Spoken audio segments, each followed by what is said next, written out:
नमस्कार दोस्तों। आज मैं लेकर आया हूँ आपके लिए वो वीडियो जिसका आपको बहुत दिनों से इंतज़ार था। जी हाँ, ये है fire in India's live portfolio. तो मैंने आपको बताया था कि मैं कौन कौन सी स्ट्रैटेजीज़ यूज़ करता हूँ, उनकी क्या परफॉर्मेंस चल रही है, वो सब मैं आपके साथ शेयर करूँगा। तो आज के वीडियो में वही है। तो ऐसा करने का मेरा पर्पस सिर्फ इतना है कि आप लोगों को मैं मोटिवेट कर पाऊँ, ये बता पाऊँ कि अगर हम कोई चीज़ डिसिप्लिन से लगातार करते रहें, सारे रूल्स वगैरह फॉलो करते रहें और अपने आप को इम्प्रूव करते रहें, तो हम कुछ भी अचीव कर सकते हैं। तो मेरा पोर्टफोलियो देखने के बाद कई लोगों के अलग अलग रिएक्शंस होंगे। तो पहले ही मैं अपनी एक्सपेक्टेशन आपको बता दूं कि मैं एक बहुत एग्रेसिव ट्रेडर नहीं हूँ। मेरा सिंपल सा फंडा रहता है कि मैं बहुत आराम से जो भी स्ट्रैटेजीज करूं, मुझे ठीक ठाक रिटर्न्स मिल जाएं, जिससे मेरा महीने का खर्चा वगैरह चलता रहे। तो उस पर्सपेक्टिव से इसको एनालाइज कीजिएगा। तो आइए शुरू करते हैं और आपको बताता हूँ क्या है मेरे पोर्टफोलियो में, कैसी रही है मेरी स्ट्रैटेजीज की परफॉर्मेंस पिछले 2 सालों में। तो सबसे पहले मैं आपको बताता हूँ कि मैं कौन कौन से ब्रोकर अकाउंट्स यूज़ करता हूँ। तो सबसे पहला है मेरा ज़ीरोधा, जो सबसे ज़्यादा मेरा यूज़ होता है। मेरे पास 3 है, खुद का है, अपनी वाइफ का है और अपनी मम्मी का है। उसके अलावा मैंने ICICI डायरेक्ट में भी बहुत पहले अकाउंट खुलवाया था और उसमें मैं प्राइम प्लान यूज़ करता हूँ क्योंकि उसमें मुझे MTF के काफ़ी बेनिफिट्स मिल जाते हैं। ऑल्दो मैंने MTF अभी तक यूज़ नहीं किया, लेकिन फिर भी मेरे पास वो प्लान है। और तीसरा है SBI सिक्योरिटी, जो मेरी वाइफ यूज़ करती है, जिसमें वो अपनी स्ट्रैटेजीज करती है, लाइक ETF शॉप और पैसों का जंगल। तो इन 3 ब्रोकर्स में मैंने आज तक कितने पैसे जमा किए और ओवरऑल मैंने कितना इन्वेस्टमेंट किया अपनी पॉकेट से, वो जान लेते हैं, क्योंकि आगे जो मैं आपको दिखाऊंगा उसके हिसाब से एनालाइज करेंगे। तो ज़ीरोधा में मैंने आज तक जो भी डिपॉजिट किया फिर विड्रॉ कर लिया, उसके बाद जो करंट में मेरे पास बैलेंस बचा है तीनों ज़ीरोधा का मिला के, मेरा, मेरी वाइफ का, मेरी मम्मी का, उसमें है 76,55,000 रुपीज़ अप्रॉक्सीमेट अमाउंट है ये। ICICI डायरेक्ट में अराउंड 9 लाख रुपीज़ है और SBI सिक्योरिटीज़ में 17,14,000 रुपीज़ है। तो इन सबको टोटल करें तो अराउंड 1,03,00,000 रुपीज़ बनता है। तो इसको ध्यान में रखना बहुत ज़रूरी है, क्योंकि मैं ये देखता हूँ कि मेरे पॉकेट से कितना लगा है और उस पर मैं कितने रिटर्न्स जनरेट कर रहा हूँ। और मैं पहले ही बता दूं कि मेरा टारगेट रहता है 1% per month. Although monthly fix नहीं है कि हर बार 1% आएगा मंथली। तो वो भी कैसे एनालाइज करना है, उसको कैसे मैं देखता हूँ, वो भी मैं आज आपको बताऊंगा। तो आइए अब आपको दिखाता हूँ अपनी पोर्टफोलियो की गूगल शीट जो मैंने आपके लिए बनाई है, ताकि आप समझ सके मेरा पोर्टफोलियो कैसा है। और फिर एक एक करके मैं कुछ स्ट्रैटेजीज की आपको परफॉर्मेंस दिखाऊंगा जो मैंने पिछले 1 साल में शुरू करे हैं, जिनकी वीडियोस मेरे चैनल पे अवेलेबल है। तो दोस्तों, ये है वो परफॉर्मेंस शीट जिसमें मैंने अपनी सारी स्ट्रैटेजीज जो कि मैं वीडियोस में शेयर कर चुका हूँ और इसके अलावा 1-2 और स्ट्रैटेजीज, वो सब यहाँ पे डाल दी हैं और उसकी परफॉर्मेंस मैंने मंथ वाइज दिखाई है। तो आपको एक्सप्लेन करता हूँ ये शीट को कैसे समझना है। तो सबसे पहले आप यहाँ देखेंगे स्ट्रैटेजी का नाम मैंने शॉर्ट फॉर्म में डाला है, क्योंकि जो लोग मुझे रेगुलरली फॉलो करते हैं, मेरे सारे वीडियोस देखते हैं, उनको ये नाम तुरंत समझ में आ जाएंगे, लेकिन फिर भी मैं फुल फॉर्म बताता हूँ। जैसे PKJ, इसका मतलब है पैसों का जंगल। और ये पहला वाला है इंडाइसेस ETFs में, मतलब बैंक निफ्टी, निफ्टी, ये जो सारे मेजर इंडाइसेस हैं उसमें जो ETFs हैं उनमें किया हुआ है। तो इसमें करेंटली कितना अमाउंट इन्वेस्टेड है, उसकी करंट वैल्यू क्या है। नेक्स्ट में दिखता है नोशनल प्रॉफिट क्या चल रहा है, फिर नोशनल प्रॉफिट परसेंटेज क्या चल रहा है, कितना प्रॉफिट मैंने आज तक बुक कर लिया है उसमें, किस डेट से मैंने उसे स्टार्ट किया था और कितने मंथ्स पास हो गए हैं उस स्टार्ट डेट से लेके आज तक, कितने मंथ्स चले गए हैं। ठीक है, इससे पता चलता है कौन सी कितनी पुरानी स्ट्रैटेजी है मेरे पोर्टफोलियो में। फिर सारे शीट के लिंक, क्योंकि ये जो डेटा यहाँ पे आ रहा है उन शीट से यहाँ पे पुल हो रहा है, अलग अलग शीट में अलग अलग स्ट्रैटेजीज मेंटेन होती है, उन सब का कंसोलिडेटेड डेटा मैंने यहाँ पे पुल किया है। और फिर यहाँ पे मैंने दिया है करंट एलोकेशन परसेंटेज। इससे हमें यह पता चलता है कि ओवरऑल हमारा कितना इन्वेस्टेड है और इस स्ट्रैटेजी में कितना परसेंटेज इन्वेस्टेड है, ताकि ये पता चल जाए मुझे कि मैंने किस स्ट्रैटेजी में कितना ज़्यादा या कितना कम एक्सपोजर ले रखा है। ठीक है, फिर नेक्स्ट में मैंने मंथ्स डाल दिया है कि 2024 Jain, 2024 Feb, March, April and so on December तक, पूरे 12 मंथ्स। और यहाँ पे जो आ रहा है पूरा एक, जैसे ये वाला है 2024 जनवरी में, यहाँ पहली स्ट्रैटेजी ने जो इस रो में है, PKJ इंडाइसेस ने इस मंथ में कितना प्रॉफिट कमाया। ठीक है, फिर फरवरी में इस स्ट्रैटेजी ने कितना प्रॉफिट कमाया, तो आप इस रो को देखेंगे, रो नंबर 4 में, तो ये PKJ के सारे स्टेटिस्टिक्स हैं कि उसने किस मंथ में कितना प्रॉफिट कमाया।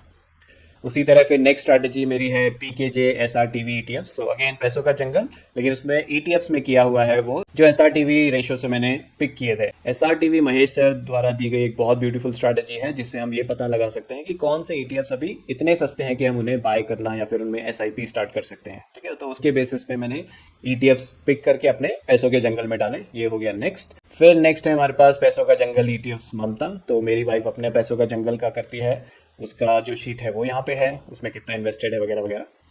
फिर नेक्स्ट है मेरे पास सोलर पीकेपी बैंक निफ्टी। तो पीकेपी जो है वो है पैसों का पेड स्ट्रेटजी, और उसी का एडवांस वर्जन मैंने बनाया था सोलर पीकेपी। तो ये वो वाली स्ट्रेटजी है, सोलर पीकेपी बैंक निफ्टी कृष्ण मेरा खुद का। तो जहाँ पे के लिखा है लास्ट में वो कृष्ण है, जहाँ एम लिखा है लास्ट में वो ममता है, और जहाँ मॉम लिखा है वो मेरी मम्मी का है। तो अलग अलग अकाउंट में अलग अलग स्ट्रेटजीज मैंने कर रखी हैं। फिर सोलर पीकेपी सेंसेक्स, ये मैंने रिसेंटली स्टार्ट किया, जैसे आप देखेंगे यहाँ महीने में 1 मंथ भी कंप्लीट नहीं हुआ, तो अभी मैंने रिसेंटली सेंसेक्स में भी सोलर पीकेपी स्टार्ट कर दी है। फिर नेक्स्ट है सोलर पीकेपी मिड कैप निफ्टी, जो मैं कुछ समय से चला रहा हूँ। फिर बैंक निफ्टी का पीकेपी है, मतलब इसमें सिर्फ बैंक निफ्टी का ईटीएफ है और वो मेरी मॉम के अकाउंट में चल रहा है। फिर निफ्टी 50 का पीकेपी है जो मेरी मॉम के अकाउंट में है। फिर निफ्टी 50 और बैंक निफ्टी का स्मार्ट एवरेजिंग है जो मेरे अकाउंट में है। फिर टेनेट होमा, ये मैंने रिसेंटली एक स्ट्रैटेजी दी थी जिसमें रेड और ग्रीन वाली टीम होती है हमारी। आरईआईटी इन्विट, ये वो ईटीएफ्स होते हैं जो रियल एस्टेट में आपका पैसा लगाते हैं और वहां से फिर आपको क्वार्टरली डिविडेंड्स वगैरह आते हैं, और इनकी अपनी खुद की ग्रोथ भी होती रहती है ईटीएफ की एनएवीज। ठीक है, तो इस पर मैंने बहुत पहले स्ट्रैटेजी बनाई थी, जहां आप देख सकते हैं 47 मंथ्स पहले से मैंने इसे स्टार्ट किया था। फिर मेरी ETF shop Krishna, ETF shop Mamata, ETF shop मॉम, फिर से पीकेजी। तो यहाँ तक तो सारे ये ईटीएफ्स वाले हो गए। ठीक है, ईटीएफ की स्ट्रैटेजीज। फिर यहाँ से स्टॉक्स वाली स्ट्रैटेजी शुरू हो रही है। तो पीकेजे पैसों का जंगल स्टॉक्स, जो लॉन्ग टर्म वैल्यू इंडेक्स से एलटीवीआई से निकालते हैं हम स्टॉक, उनमें जो मैंने पैसों का जंगल लगा रखा है वो वाली स्ट्रैटेजी है। फिर बाय लो सेल हाई 2.0 वर्जन है, और एसएसटी 2.0 वर्जन है। इसके आगे एफएनओ लिखा है क्योंकि ये वाले जो मैं करता हूँ वो एफएनओ वाले स्टॉक्स में करता हूँ। फिर एनहांस टर्टल ट्रेडिंग है, जो टॉप 10 निफ्टी के जो स्टॉक्स हैं उनमें किया हुआ है। वर्चुअल हाउसेज हैं, ये एक ऐसी स्ट्रैटेजी है जिसमें हम एक स्टॉक में इन्वेस्ट करते हैं, इतना इन्वेस्ट करते हैं कि एक पूरा एक उसका लॉट आ जाए एफएनओ के हिसाब से, और फिर उसमें हम मंथली इनकम कमाते रहें कवर्ड कॉल के थ्रू और कैश सिक्योर्ड पुट के थ्रू। ठीक है, ये वो स्ट्रैटेजी है। और कंसोलिडेटेड ब्रेकआउट की स्ट्रैटेजी है। और MWD, ये वाले पे मैंने वीडियो अभी तक नहीं बनाया, ये बहुत ही ब्यूटीफुल स्ट्रैटेजी है। MWD का फुल फॉर्म है मंथली, वीकली, डेली ब्रेकआउट। तो इस स्ट्रैटेजी में मैं क्या ढूंढता हूँ, वो स्टॉक्स जो मंथली ब्रेकआउट दे रहे हों, फिर उसके बाद वीकली ब्रेकआउट भी होना चाहिए और डेली ब्रेकआउट भी होना चाहिए। तो जो भी वो सेटिस्फाई करते हैं उनको मैं खरीदता रहता हूँ। मैक्स मेरे 15 स्टॉक्स रहते हैं। धीरे धीरे हर महीने में मैं एक एक स्टॉक बढ़ा भी देता हूँ, क्योंकि शुरुआत में मैंने 10 रखे थे, फिर एक महीने बाद 11, फिर 12, फिर ऐसे करते करते 15 पे आ गया है ये। इस स्ट्रैटेजी पे भी मैं वीडियो बनाने की प्लानिंग करूंगा फ्यूचर में। नेक्स्ट है क्रिप्टो का जंगल। ठीक है, ये क्रिप्टो करेंसीज में जो मैंने जंगल लगाया हुआ है उसकी स्ट्रैटेजी है।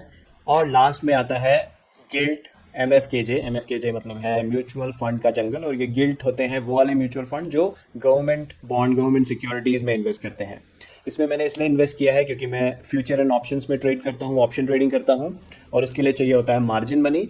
तो मार्जिन मनी कैश में ना लाकर मैंने यहाँ पे इन्वेस्ट किया है, ताकि जो भी इसमें से इसके रिटर्न्स आने हो, जो कि अराउंड एफडी के रिटर्न्स मुझे दे देता है, प्लस मुझे मार्जिन मनी दे देता है। तो ये ड्यूअल बेनिफिट होता है मेरे लिए। तो मेरा पैसा एफडी में पड़ा था, वहां से उठा के मैंने यहाँ डाल दिया, तो एफडी के रिटर्न्स तो मुझे आ ही रहे, प्लस मुझे मार्जिन मनी का भी बेनिफिट मिल गया। तो जो लोग ऑप्शंस में ट्रेड करते हैं वो इसका फायदा उठा सकते हैं। ठीक है, तो अब यहाँ पे जो टेबल आ रहा है राइट हैंड साइड में, जिसमें मंथली परफॉर्मेंस दिख रही है, उसमें मैंने कुछ कलर कोडिंग कर दी है। तो जो भी जिस मंथ का चैंपियन था, मतलब फॉर एग्जांपल जैसे आप जनवरी में देखें, इसमें कई सारी स्ट्रेटजीज में प्रॉफिट आए, कहीं में खाली है, कहीं में जीरो है, मतलब उसमें कोई प्रॉफिट नहीं आया, या तो वो स्टार्ट नहीं हुई थी। डिपेंड्स, लाइक फॉर एग्जांपल ये सोलर पीकेपी सेंसेक्स, इसको 1 महीना भी नहीं हुआ है स्टार्ट किए हुए, मतलब मैंने अगस्त में या जुलाई में स्टार्ट किया था उसको। तो उसकी परफॉर्मेंस तो ऑब्वियसली 2024 जनवरी में खाली ही रहने वाली है।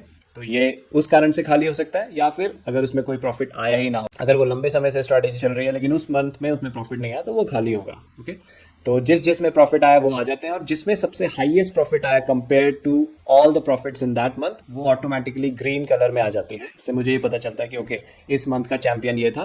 और ओवरऑल लगातार मैं देखूं तो मुझे ये पता चल जाता है कि सबसे बड़ा चैंपियन मेरी स्ट्रैटेजीज में कौन है। इससे मुझे अपनी स्ट्रैटेजीज को एनालाइज करने में काफ़ी हेल्प मिलती है कि ओके हाँ, ये स्ट्रैटेजीज अच्छा कर रही है, कंसिस्टेंटली अच्छा कर रही है, ये दूसरी स्ट्रैटेजी शायद उतना अच्छा नहीं कर रही है। फॉर एग्जाम्पल यहाँ पे आपको रेड कलर भी दिख रहे होंगे कई जगह, जैसे कि यहाँ पे अगस्त 2024 में MWD स्ट्रैटेजी में रेड कलर दिख रहा है। वर्चुअल हाउस में हमें 2 रेड कलर दिख रहे हैं। तो रेड कलर ये माइनस में है, मतलब इसमें लॉस हुआ था, और यहाँ वर्चुअल हाउस में तो काफ़ी बड़े लॉसेस भी आपको दिख रहे हैं। तो देखिए, losses are part of share market, और मेरे लॉसेस यहाँ पे क्यों हुए, क्योंकि मैं ऑप्शन ट्रेडिंग भी करता हूँ। तो इन सब चीज़ों के टेक अवेज भी मैं आपको बताऊंगा लास्ट में, कि लॉसेस होंगे आपको, लेकिन उन लॉसेस को कैसे हैंडल करना है, साइकोलॉजी हमारी क्या होनी चाहिए उसके लिए, वो बहुत इंपॉर्टेंट है। अगर हम ये मान के चले कि नहीं भाई, ऐसी स्ट्रैटेजी हमें मिल जाए जहाँ शायद लॉसेस हो ही ना, तो ऐसी स्ट्रैटेजीज भी हैं, वो आपके नोशनल लॉसेज होंगे जो आप बुक नहीं करेंगे, जैसे कि most of the other strategies are like that. आप उनमें कोई रेड नहीं देखेंगे, जैसे कि जो पीकेजे है उसमें कभी रेड नहीं दिखेगा, और जो ईटीएफ शॉप है उसमें कभी रेड नहीं दिखेगा, क्योंकि वहां पे अगर हमें लॉसेज हो रहे हैं तो नोशनल लॉसेज, मतलब मार्केट नीचे चल रहा है तो हम बेचते नहीं है, और जब तक बेचेंगे नहीं हमारे लॉसेज रियलाइज नहीं होंगे तो वो रेड में नहीं आएगा, वो ग्रीन में ही आएगा। जब भी हम प्रॉफिट बुक करेंगे वही हम रिकॉर्ड करते हैं, ठीक है। लेकिन यहाँ पे क्योंकि मैं ऑप्शन ट्रेडिंग जहां जहां करता हूँ वहां पे आपको ये लॉसेज दिखाई देंगे। और जैसा मेरे लॉन्ग टर्म फॉलोअर जानते हैं, मैं फुल ट्रांसपेरेंसी रखता हूँ। अगर मुझे लॉसेज हुए हैं मुझे छुपाने की ज़रूरत नहीं है, क्योंकि मेरा मकसद ये होता है आप लोगों को ये बताना कि शेयर मार्केट में आए हैं तो हर चीज़ के लिए तैयार रहें। सुना होगा आपने कि यहाँ रिस्क लेना पड़ता है, तो रिस्क का मतलब क्या है? रिस्क का मतलब यही है कि लॉसेस भी हो सकते हैं, तो लॉसेस को कैसे हैंडल करना है, ओवरऑल हमें क्या लेके चलना होता है, वो सब चीज़ें बताने के लिए ही मैंने ये आज की प्रिपरेशन की है, ये सारा आपसे शेयर कर रहा हूँ। बहुत रेयरली आपको किसी यूट्यूब चैनल पे ऐसी चीज़ें शेयर की जाएंगी, तो इसकी अहमियत ज़रूर समझिएगा, ठीक है। तो लॉसेस हुए, और इस मंथ अक्टूबर में तो इनफैक्ट मेरा ओवरऑल लॉस में ही चला था। ये जो टॉप में यहाँ दिख रहा है हमें, ये ओवरऑल मंथ का सबका मिला के कितना प्रॉफिट हुआ है वो दिख रहा है। जैसे जनवरी में 48,727 का प्रॉफिट हुआ, फरवरी में 53,000, मार्च में 49,000 एंड सो ऑन। और जिस मंथ में सबसे ज़्यादा हुआ compare to all these months, जो हमें यहाँ पे 12 मंथ्स दिख रहे हैं, वो ग्रीन कलर में आ जाएगा। जैसे कि आप जून 2024 में देखेंगे मेरे को 3,49,000 का प्रॉफिट हुआ था, ऑलमोस्ट 3,50,000 प्रॉफिट। और अक्टूबर में आप देखेंगे तो मुझे लॉस हुआ था -74। तो ऐसा नहीं है कि हमें शेयर मार्केट से month on month same type के रिस्पॉन्स एक्सपेक्ट करने चाहिए, सेम टाइम के रिटर्न की। ओके मुझे तो 1% मिलना ही मिलना चाहिए, अगर मैंने 1 करोड़ लगाए हैं तो 1 लाख मुझे हर महीने आने चाहिए। शेयर मार्केट में ऐसा नहीं होता। कहते हैं share market returns are not linear, वो कभी ज़्यादा होंगे, कभी कम होंगे, कभी माइनस भी होंगे, कभी बहुत ज़्यादा भी होंगे। जैसे आप देख सकते हैं कहीं -74,000 मुझे हुआ था, तो कहीं +3,49,000 भी हुआ था। तो इसका टेक अवे है कि हमें परफॉर्मेंस को कभी मंथली बेसिस पे नहीं आंकना चाहिए शेयर मार्केट में।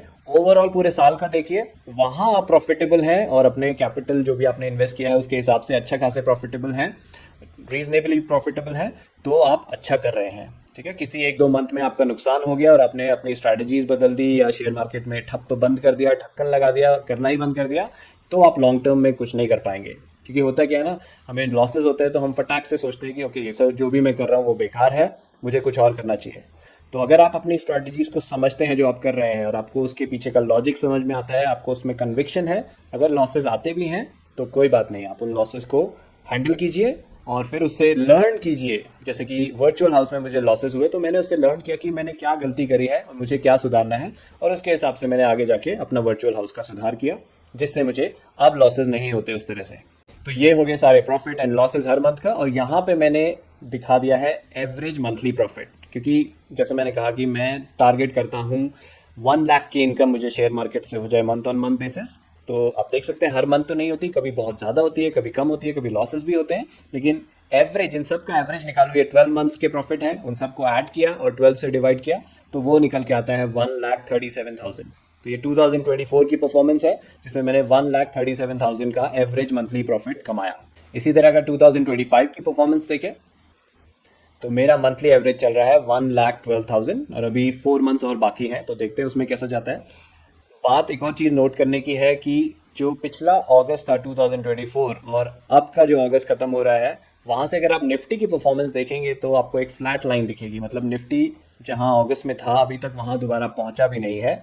तो उसके हिसाब से भी हमें ये ध्यान में रखना चाहिए कि ओके हमारे पास फिर भी प्रॉफिट्स आए हैं पिछले अगस्त से लेके इस अगस्त तक। तो मेरे लिए ये बहुत बड़ी बात है कि मार्केट भले ही निफ्टी उतना बढ़ा नहीं, लेकिन मैं प्रॉफिट कमाने में कामयाब हुआ, क्योंकि स्ट्रैटेजी उस तरह से डिज़ाइन है। मोस्ट ऑफ द स्ट्रैटेजीज में हम करते क्या है, जब नीचे सस्ता अवेलेबल होता है तो हम खरीद रहे होते हैं, और फिर जब मार्केट उठता है तो हम बेचते हैं, ठीक है। तो हम खरीदना बेचना करते रहते हैं। अगर किसी ने अगस्त में लमसम 1 करोड़ डाल दिए होते, इस अगस्त में अपनी वो परफॉर्मेंस चेक करता, कुछ उसने बीच में खरीदा बेचा नहीं होता, तो वो फ्लैट देखता, अपने आपको 0% के प्रॉफिट में या थोड़े नोशनल लॉस में देखता। वर्सेस मेरे साथ जो हुआ वो मंथ ऑन मंथ मुझे कुछ ना कुछ आता रहा, ठीक है। तो वो चीज़ है एक ट्रेडर की लाइफ। अगर आप ट्रेडर की लाइफ जी रहे हैं, आप ट्रेडिंग कर रहे हैं, तो आपको जो इन्वेस्टमेंट करनी है उस पर मंथ ऑन मंथ कुछ ना कुछ रिटर्न आता रहेगा। उस तरह से हमें स्ट्रैटेजीज यहाँ मिलती हैं, जो महेश सर के, जो मेरे गुरुजी हैं उनके द्वारा दी गई हैं, जो मैंने एनहांस करी हैं, उन पे वीडियोस बनाए हैं, आप मेरे चैनल पे देखेंगे सारे स्ट्रैटेजीज के आपके वीडियोस मिल जाएंगे। उनकी परफॉर्मेंस में उनमें शेयर करता हूँ कि बैक टेस्टिंग में कैसी रही। अब आप यहाँ लाइव परफॉर्मेंस देख रहे हैं, तो अब मैं क्या करता हूँ नेक्स्ट, आपको वो स्ट्रैटेजीज दिखाता हूँ जो पिछले एक साल के अंदर मैंने स्टार्ट किया। तो जैसे मैंने कहा, पिछले अगस्त और आज के अगस्त यानी कि 2024 के अगस्त एंड 2025 के अगस्त की आप परफॉर्मेंस कंपेयर करेंगे निफ्टी की, चार्ट में खोल दिया है मैंने, तो आप देखेंगे एक फ्लैट लाइन है, मतलब जहां अगस्त में वो था और जहां अब अगस्त में है, निफ्टी थोड़ा सा नीचे ही चल रहा है उसके कंपैरिजन में, ठीक है, माइनस में चल रहा है। तो इस पीरियड में मैंने कौन कौन सी स्ट्रैटेजी स्टार्ट करी, उनकी परफॉर्मेंस क्या रही, आइए वो देखते हैं। तो ये जो मंथ्स वाला कॉलम है, इससे मुझे पता चल जाएगा मैंने कौन सी स्ट्रैटेजी स्टार्ट करी थी पिछले 12 मंथ्स में। तो जो भी 12 मंथ से नीचे है उनको एक एक करके देखते हैं। तो सबसे पहले आ रहा है PKJ SRTV ETFs। ओके, तो मैंने ये शीट खोल ली अपनी क्रिश्चियंस पैसों का जंगल ETFs, और यहाँ पे आप देख सकते हैं मंथली परफॉर्मेंस, किस मंथ में कितना प्रॉफिट हुआ है, ठीक है। तो 2024 से मैंने स्टार्ट किया था इसे, दिसंबर या उससे थोड़ा सा पहले स्टार्ट किया होगा। प्रॉफिट बुकिंग 2024 दिसंबर से स्टार्ट हो गई, और मंथ ऑन मंथ कुछ ना कुछ आता रहा। हाँ, कई सारे मंथ्स नहीं भी आए, जैसे दिसंबर के बाद जनवरी और फरवरी में कोई प्रॉफिट्स नहीं हुए, लेकिन मार्च, अप्रैल, मई, जून, जुलाई, अगस्त उसके बाद लगातार हुए। इनफैक्ट 2025 जून में अच्छे खासे प्रॉफिट हुए कंपेयर टू अदर मंथ्स। फिर उसके बाद मेरे पास सोलर PKP सेंसेक्स है, लेकिन इसे एक महीना भी नहीं हुआ, तो इसे इवेल्युएट करने का फ़ायदा नहीं है ज़्यादा। नेक्स्ट है हमारे पास टेनेट होमा। ये one of my favourite strategies है। थोड़ी देर में आगे जाके आपको मैं बताऊंगा मेरे हिसाब से कौन सी मेरी फेवरेट स्ट्रैटेजीज हैं और कैसे कैसे आप पिक कर सकते हैं अपने लिए स्ट्रैटेजीज। तो टेनेट होमा वन ऑफ माय फेवरेट, इसको हो गए ऑलमोस्ट 4 मंथ्स, तो इसकी परफॉर्मेंस देखते हैं। तो इसको मैंने स्टार्ट किया था 30 अप्रैल 2025 को, और इसमें मई में प्रॉफिट हुआ, जून में प्रॉफिट हुआ, जुलाई में प्रॉफिट हुआ, अगस्त में प्रॉफिट हुआ, तो मंथ ऑन मंथ सारे मंथ्स में प्रॉफिट हुआ। ओवरऑल मैंने अभी तक इसमें 13,345 का प्रॉफिट बुक किया है, और मैक्स मेरा इन्वेस्ट हुआ है 3,61,000। तो अगर इसे हम एनुअलाइज्ड में देखें तो शुरुआत में काफ़ी ज़्यादा था, लेकिन जैसा कि पता है हमें, मार्केट धीरे धीरे नीचे को आया है, इतनी अच्छी परफॉर्मेंस नहीं हुई। तो अभी इसका एनुअलाइज्ड रिटर्न चल रहा है 11.4%, मतलब इसी रेट से मार्केट चलता रहा तो अगले 12 मंथ्स में ये 11.4% का परफॉर्मेंस देगा। लेकिन अगर मार्केट ऊपर को भागा तो ये ज़्यादा देगा, अगर मार्केट और स्लो डाउन हो गया तो ये कम देगा। तो एनुअलाइज्ड प्रॉफिट परसेंटेज मुझे उसका आइडिया देता है कि 12 मंथ्स के हिसाब से क्या परफॉर्मेंस दे रहा है ये। लेकिन ये एनुअलाइज परफॉर्मेंस ट्रू पिक्चर नहीं होता इन तरह की स्ट्रेटजीज, जहां हम बाय करते हैं फिर सेल कर देते हैं, फिर कुछ समय बाद बाय करते हैं फिर सेल करते हैं, क्योंकि हमारा जो होल्डिंग पीरियड है वो फुल लेंथ के लिए नहीं है। ऐसा नहीं कि मैंने पहले ही दिन लमसम सारा इन्वेस्ट कर दिया था और आज मैं देख रहा हूँ कि मैंने कितना प्रॉफिट कमाया है और उसके हिसाब से मैं परसेंटेज निकाल रहा हूँ, जो कि ये एनुअलाइज परसेंटेज लगभग उसके आसपास का निकालता है कि जो मैक्सिमम मैंने इन्वेस्ट कर दिया और जो अभी तक प्रॉफिट कमाया है उसके हिसाब से क्या एनुअलाइज परसेंटेज है। लेकिन इनकी परफॉर्मेंस जज करने के लिए हमें एक्चुअली XIRR देखना पड़ता है, क्योंकि XIRR जो मेथड है वो ये ध्यान में रखता है कि कितने दिन हमने किसी चीज़ को होल्ड किया और फिर सेल किया। तो अगर मैंने कोई चीज़ सिर्फ 1 महीने होल्ड करके 1% पे बेची, उसका एनुअलाइज्ड XIRR होगा 12%, ठीक है। उसी को मैंने दोबारा खरीद लिया और फिर बेचा, क्योंकि वही कैपिटल दोबारा यूज हो गया एक और मंथ के लिए, तो इस तरह से XIRR निकल के आता है। तो XIRR आप यहाँ पे देखेंगे वो है 16.76% एज ऑफ नाउ। पिछले 12 महीने में मैंने ETF शॉप मॉम के अकाउंट में स्टार्ट करी, और ETF शॉप अपने अकाउंट में भी मेरी चल ही रही है। तो मैं अपने अकाउंट की हमेशा आपके साथ शेयर करता रहता हूँ, उसी को दोबारा शेयर कर देता हूँ। ऑल्दो उसे 46 मंथ्स हो गए, लेकिन पिछले एक साल में क्या हुआ वो देख लेते हैं, क्योंकि ताकि आप ये कंपेयर कर सके, ओके पिछली बार सर ने जब शेयर किया था कृष्ण जी ने तो ये परफॉर्मेंस था, अब तक ऐसा परफॉर्मेंस है। तो मेरी शॉप देख लेते हैं, और ये बता दूँ कि मेरी जो शॉप है वो है ETF प्लस ज्वेलरी शॉप। मैंने उसमें कन्वर्ट कर रखा है अपनी शॉप को, क्योंकि धीरे धीरे मैंने पहले ETF शॉप 3.0 किया, फिर 4.0 किया, और फिर अभी करंटली मेरा ETF प्लस ज्वेलरी वाला वर्जन चल रहा है। तो ये मेरा ओवरऑल है। मैंने 1 अप्रैल 2023 से स्टार्ट किया था ETF शॉप को, अभी तक मैंने 3,37,000 के प्रॉफिट बुक कर लिए हैं। ये प्रॉफिट्स ब्रोकरेज और टैक्सेस हटा के नहीं है, ओवरऑल प्रॉफिट है। अगर हम लास्ट 1 ईयर का देखें 2024 अगस्त से लेके अब तक, तो अगर मैं इसका सम निकालूँ, यहाँ नीचे आ रहा है 1,25,000 मैंने कमाए हैं। एनुअलाइज परसेंटेज वाइज देखूं तो वो अभी 9.47% पे ड्रॉप हो गया। अब इसके 2 कारण हैं। पहला कारण, क्योंकि जब मार्केट डाउन जाता है तो हम और बाय करते रहते हैं, तो आप देखेंगे यहाँ मैक्स इन्वेस्टेड अमाउंट बढ़ गया है कंपेयर टू जो पहले था, एक वो फैक्टर। दूसरा फैक्टर, और क्योंकि मार्केट डाउन जा रहा है और प्रॉफिट बुकिंग नहीं आ रही, तो धीरे धीरे प्रॉफिट बुकिंग आ रही है, इसलिए इसका परसेंटेज डाउन जाते हुए दिखेगा। जैसे ही मार्केट अच्छी खासी बुल रन में रिकवरी देगा, जो मैंने अभी तक एक्यूमुलेट किया है एक साथ वो बिकने लगेंगे। जैसा कि जून में अच्छा खासा मेरा बिका था, देखिए उससे पहले 10.53% चल रहा था, जून में बढ़ के वो 11.04% हो गया। लेकिन फिर से मार्केट डाउन थोड़ा स्लो हो गया, फिर और स्लो हो गया अगस्त में, तो वो नीचे ऊपर जाता रहेगा। ठीक है, जैसे ही मार्केट में फिर से बुल रन आता है, जो सब मैंने एक्यूमुलेट किया है उनमें प्रॉफिट बुकिंग्स आती रहेंगी और फिर मेरा ये परफॉर्मेंस परसेंटेज और ऊपर जाता रहेगा। ठीक है, तो इस वाली जो ETF प्लस ज्वेलरी शॉप है, इसमें मैं थोड़ा और आपको बताना चाहूँगा कि शॉप में मेरे प्रॉफिट्स इस तरह से आए जो आप यहाँ देख सकते हैं। लेकिन जो PKP गोल्ड और सिल्वर है जो मैंने मार्च 2025 से ऐड किए थे अपनी शॉप में, उन्होंने काफ़ी अच्छी परफॉर्मेंस दी। ठीक है, वर्सेस जितना उसमें इन्वेस्ट हुआ, जैसे कि गोल्ड में अभी तक 38,000 मैक्स इन्वेस्ट हुआ था, उसमें 5,800 का प्रॉफिट हो गया। सिल्वर में 32,300 का इन्वेस्टमेंट हुआ था और उसमें 7,000 का प्रॉफिट बुक हो गया। ठीक है, सो ये हो गया ETF plus jewellery shop. Next strategy जो मैंने स्टार्ट करी है वो है BLSH 2.0। उसको देख लेते हैं। BLSH का मतलब है बाय लो सेल हाई, मतलब सस्ता खरीदो और महंगा बेचो। ओके, तो ये है सितंबर से लेके अभी तक की परफॉर्मेंस, मतलब इसे ठीक 1 साल हो गया है जैसा कि आप यहाँ देख सकते हैं। तो इसमें मैंने 59,000 रुपीज़ कमाए हैं और मैक्स इन्वेस्टेड मेरा ऑलमोस्ट 8 लाख रुपीज़ पर गया। तो इसका एनुअलाइज रेट चल रहा है 8%। अगेन 8% ऐसे देख के बहुत कम लगेगा, लेकिन जो शेयर मार्केट को समझते हैं और समझना चाहते हैं वो अगेन ये ध्यान रखें कि निफ्टी ने क्या परफॉर्म किया। जो ओवरऑल हमारा देश का बेंचमार्क है निफ्टी 50, उसने 1 साल में क्या परफॉर्मेंस दिया, 0। तो यहाँ पे हम निकाल पाए 8%। तो अगर बुलिश रन आता तो हम ज़्यादा निकाल पाते, लेकिन फ्लैट होने पर भी, निफ्टी फ्लैट रहा तो भी हम 8% निकाल पाए। तो एज अ ट्रेडर मुझे ये परफॉर्मेंस सेटिस्फैक्ट्री और इनफैक्ट बहुत अच्छी लगती है। फिर नेक्स्ट मैंने SST को भी स्टार्ट कर दिया था। तो मैं बहुत पहले SST करता था, फिर मैंने थोड़ा SST को ब्रेक दे दिया था, बाकी स्ट्रैटेजीज कर रहा था। लेकिन रिसेंटली जब मैंने फिर SST को इवॉल्व करते करते 2.0 वर्जन लाया। और दूसरा मेरा प्रिंसिपल ये भी है कि जो स्ट्रैटेजीज मैं आपको बता रहा हूँ, मैं खुद भी उसमें इन्वेस्ट करूँगा तो उन्हें एनहांस करने में मुझे मदद मिलती है, उनकी शीट्स को समझने में मुझे और अच्छी मदद मिलती है।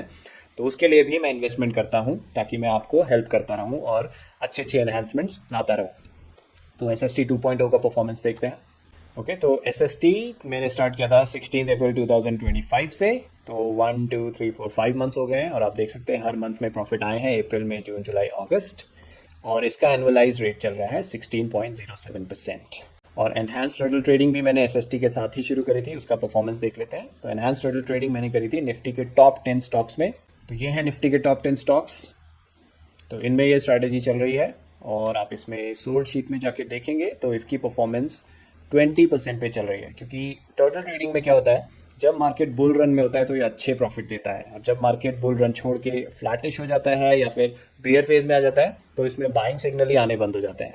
तो इस स्ट्रैटेजी का वीडियो जब मैंने बनाया था तो मैंने इसे टैगलाइन दी थी, ride the bull and dodge the bear. मतलब जब बुल मार्केट है तो उसे राइड करेंगे हम प्रॉफिट के साथ, और जब बेयर मार्केट आ जाएगा तो उसे डॉज करेंगे, मतलब हम गुड बाय ही नहीं करेंगे। ठीक है, तो उसके हिसाब से इसमें परफॉर्मेंस आती है। फिर मैंने क्रिप्टो का जंगल स्टार्ट करा है लास्ट 12 मंथ्स में, तो इसे ऑलमोस्ट 3 मंथ्स हो गए हैं। इसकी परफॉर्मेंस देख लेते हैं।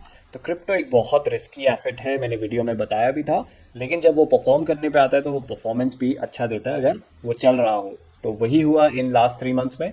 तो यहाँ आप देखेंगे जून में मैंने 578 का प्रॉफिट निकाला, जुलाई में 7,189 का, और अगस्त में 2,718 का अभी तक प्रॉफिट आ गया है। और यहाँ मेरे मैक्सिमम इन्वेस्ट हुए हैं 40,000 रुपीज़।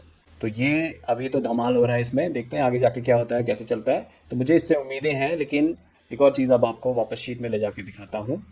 तो मैंने बताया था आपको यहाँ पे एलोकेशन दिखता है हमें, तो इससे पता चलता है कि किस स्ट्रैटेजी में मैंने कितना एलोकेशन किया हुआ है। तो अगर आप क्रिप्टो का जंगल देखेंगे तो ये 0.26% है मेरे पोर्टफोलियो साइज़ का। ठीक है, तो मैं इन्वेस्ट तो कर रहा हूँ, लेकिन मैं बहुत एग्रेसिवली इसमें इन्वेस्ट नहीं कर रहा हूँ, ना ही अभी मेरा कोई प्लान है इसमें बहुत एग्रेसिवली इन्वेस्ट करने का, क्योंकि बहुत रिस्की एसेट है। लेकिन इसमें कुछ ना कुछ मेरे को प्रेजेंस चाहिए था, तो मैंने ये स्टार्ट कर रखा है और इसमें अच्छे खासे रिटर्न्स आ रहे हैं जिस हिसाब से मैंने इसमें इन्वेस्ट किया है। So I am more than satisfied as of now. तो दोस्तों, आपने पोर्टफोलियो मेरा देख लिया, मंथली परफॉर्मेंस कैसी आ रही है, एवरेज मंथली प्रॉफिट मेरे कैसे हैं वो देख लिया। अब कुछ की टेक अवेज की बात करता हूँ, मतलब इन सब से टेक अवेज क्या है, इससे हमें सीखने को क्या मिलता है। तो पहली चीज ये, we should always look at profits on annual basis and not on monthly basis. तो मैंने आपको दिखाया किसी मंथ प्रॉफिट कम होगा, किसी मंथ बहुत ज़्यादा होगा, किसी मंथ नुकसान भी होंगे अगर आप उस टाइप की स्ट्रैटेजीज कर रहे हैं जहाँ पे लॉसेस होते हैं। लेकिन ओवरऑल जब आप एनुअली देखेंगे तो आप प्रॉफिटेबल हैं और अपने इन्वेस्टेड कैपिटल पे अच्छा खासा प्रॉफिट है, अच्छा खासा मतलब ये अच्छा खासा थोड़ा सब्जेक्टिव चीज़ है। मेरे लिए 12% 15% अच्छा खासा है, किसी के लिए 20% अच्छा खासा हो सकता है, किसी के लिए हो सकता है 10% ही अच्छा खासा हो। तो इट्स अ सब्जेक्टिव थिंग, ठीक है। तो वो अपने हिसाब से आप देख लें कि आपका अच्छा खासा क्या है और उसके हिसाब से परफॉर्मेंस आ रही है नहीं आ रही है, और फिर अपने पोर्टफोलियो को उसके हिसाब से चेंज कर सकते हैं। लेकिन बहुत जल्दी ये डिसीजन नहीं लेना है। मैं आपको ये सब दिखा रहा हूँ 2025 में, लेकिन मैं कर क्या रहा हूँ, धीरे धीरे स्ट्रैटेजीज मैंने 2020 से स्टार्ट कर रखी है। तो ऐसा नहीं कि मैं स्ट्रैटेजी एक साल नहीं चली तो एकदम ही बदल दूंगा। हाँ, उसमें एनहांसमेंट ढूंढूंगा, उसमें मैं अपनी लर्निंग्स लेकर आऊँगा कि ओके गलतियाँ कहाँ हो रही हैं, उसको कैसे सुधारना है, आगे कैसे अवॉइड करना है, वो सब मैं करता रहता हूँ। आपको भी करना चाहिए। लेकिन एक दो महीने कोई स्ट्रैटेजी चली नहीं और उसको बंद कर देना, ये बहुत बड़ी बेवकूफ़ी है, क्योंकि जब मार्केट डाउन जाएगा तो प्रॉफिट बुकिंग कम हो जाती है या जीरो भी हो जाते हैं। लेकिन जब वही चीज़ रिकवर करती है और आप सस्ते में खरीद रहे होते हैं मार्केट डाउन के वक्त, तो आपको अच्छे खासे प्रॉफिट होते हैं। वो सारा जो पिछला प्रॉफिट नहीं दिया था वो सब कवर होकर आपको आगे प्रॉफिट आ जाते हैं। तो ये चीज़ बहुत ज़रूरी है किसी भी ट्रेडर को ख्याल रखने के लिए। देखिए, यहाँ पे मैं कोई गारंटीड रिटर्न प्रॉमिस नहीं कर रहा हूँ, मैं किसी वीडियो में प्रॉमिस नहीं करता। मैं सिर्फ आपको एक आइडिया देने के लिए ये वीडियो बना रहा हूँ कि कैसे कैसे मेरा मंथली परफॉर्मेंस रहा है। लॉसेस भी मैंने आपको दिखाए, बड़े प्रॉफिट जो हुए वो भी दिखाए। तो वो चीज़ दिमाग में, अपनी साइकोलॉजी में बिठाना बहुत ज़रूरी है कि शेयर मार्केट इसी तरह से चलता है। तो नेक्स्ट पॉइंट है, losses are part of share market journey but overall we must remain profitable, जो मैंने अभी आपको समझाया। And then next point is no profit is small. अगर मैंने 1 करोड़ लगा रखे अपने मार्केट में और मुझे किसी मंथ से 50,000 प्रॉफिट हुआ या 20,000 प्रॉफिट हुआ या फिर 0 रुपीज़ प्रॉफिट हुआ, तो मैं ये नहीं मानूंगा कि ये भाई इतना कम प्रॉफिट क्यों हुआ। क्योंकि अगर आपने प्रॉफिट्स को स्मॉल मानना शुरू कर दिया तो वहीं पे आपका शेयर मार्केट का जो जर्नी है थोड़ा हिल जाएगा। रील्स में, यूट्यूब में, इंस्टाग्राम में कई सारे ऐसे आपको मिल जाएंगे इन्फ्लुएंसर्स जो आपको दिखाएंगे कि यार एक दिन में लाख कमा लिए, 5 लाख कमा लिए। तो उनसे आप बहक जाएं, ऐसा मत कीजिएगा। अगर आपको सेफ प्ले करना है तो अपनी एक्सपेक्टेशन को सही लेवल्स पे रखेंगे तो ही आप सेफ प्ले और बिना लॉसेस में जाए प्रॉफिट कमा पाएंगे। क्योंकि कई सारे लोग मेरे पास ईमेल करते रहते हैं, कमेंट करते रहते हैं कि सर मुझे बहुत लॉसेस हो गए, मैंने गलत स्ट्रैटेजीज ले ली, मैंने ऑप्शंस में गलत तरीके से ट्रेड कर लिया, अब मैं उन्हें कैसे रिकवर करूं, या फिर अब आपकी वीडियोस देख के मुझे समझ में आ रहा है कि कैसे प्रॉफिट करना है। सेफ प्ले करना ज़्यादा ज़रूरी है बजाय कि इतनी टेंशन लेके लॉसेस खाएं। नेक्स्ट पॉइंट है, keep learning from our performance and take actions to improve it. कोई स्ट्रैटेजी परफेक्ट नहीं होती, कोई ऐसा गारंटीड रिटर्न्स शेयर मार्केट में नहीं होते, लेकिन ऐसा नहीं है कि लॉन्ग टर्म में रिवॉर्ड्स नहीं मिलते। अगर नहीं होता ऐसा तो मैं नहीं कर रहा होता, मैं वीडियोस नहीं बना रहा होता, मेरे गुरुजी महेश सर नहीं कर रहे होते। लॉन्ग टर्म में रिवॉर्ड्स मिलते हैं, अच्छे मिलते हैं, लेकिन किसी को भी उसे पाने के लिए कंसिस्टेंट होना पड़ता है, डिसिप्लिन के साथ आगे बढ़ना पड़ता है। जिसने भी थोड़े दिन डिसिप्लिन दिखाया और ज़रा सा डामाडोल देखा अपने पोर्टफोलियो को और छोड़ दिया, उसको लॉन्ग टर्म में नहीं मिलेगा, क्योंकि उसे हर बार जीरो से शुरुआत करनी पड़ेगी। तो बार बार जीरो से शुरुआत करने से जीरो पे ही रह जाएंगे। तो अगर जीरो से ऊपर जाना है तो आपको सीखना पड़ेगा कि हाँ गलतियाँ कहाँ हो रही हैं और उन्हें सुधारना पड़ेगा, लेकिन स्टॉप नहीं करना होता है। तो आइए अब बात करते हैं उस क्वेश्चन की जो मुझसे कई सारे लोग बार बार पूछते रहते हैं, और उसका मैं एक बहुत ही डिप्लोमेटिक आंसर देता हूँ, क्योंकि उसका आंसर डिप्लोमेटिक ही बनता है कि मेरी फेवरेट स्ट्रैटेजीज क्या हैं।